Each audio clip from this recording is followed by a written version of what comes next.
A VR review of the Aston Martin DBR9 GT1 class car.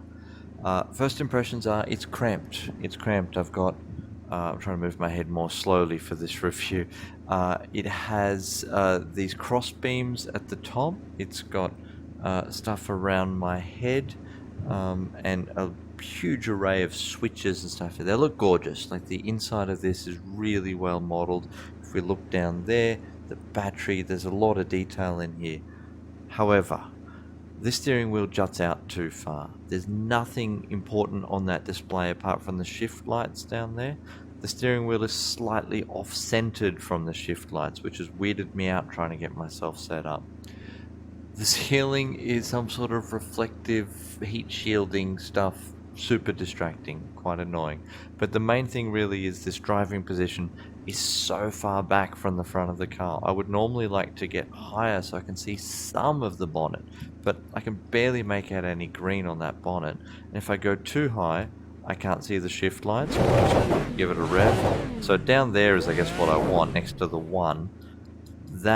Those numbers are incredibly slow refresh rate.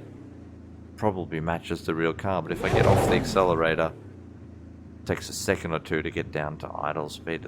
That's pointless. So if I go up high enough so I can just see the shift lights, I still feel like I'm 2 arms lengths away from the windscreen. It's just too far back is my main complaint. And then by being so high, this beam, if I just move across, you can see there it's clipping with my head, and any sort of movement of mine drills me out of being inside the car because I can suddenly see inside this tube, which I should not be able to do.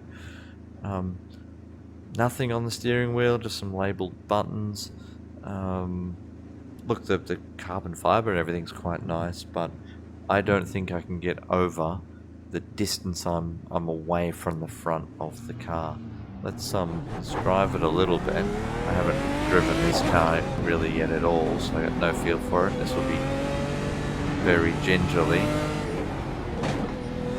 And it's just the impression of just so much car out in front of me.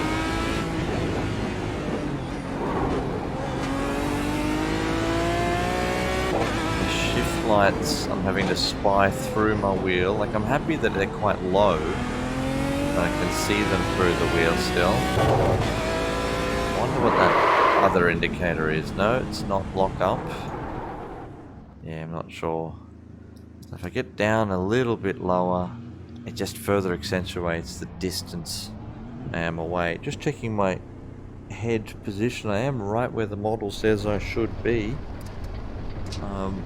So yeah, this one might be one for Pancake for 2D, and you remove this steering wheel and you move yourself a lot closer in. So maybe you sit about here and look over the top. But in VR, having that steering wheel nearly in your chest then is really disconcerting, and again takes me out of being in the car. So in general, this is not a car that I would really enjoy in VR, just being so far away from where I want to be in terms of seeing out that front. The closer I am, the more pixels I have in the important bit to spot apexes. Sitting all the way back here, that all gets a little bit blurry and far away. That's my Aston Martin VR review.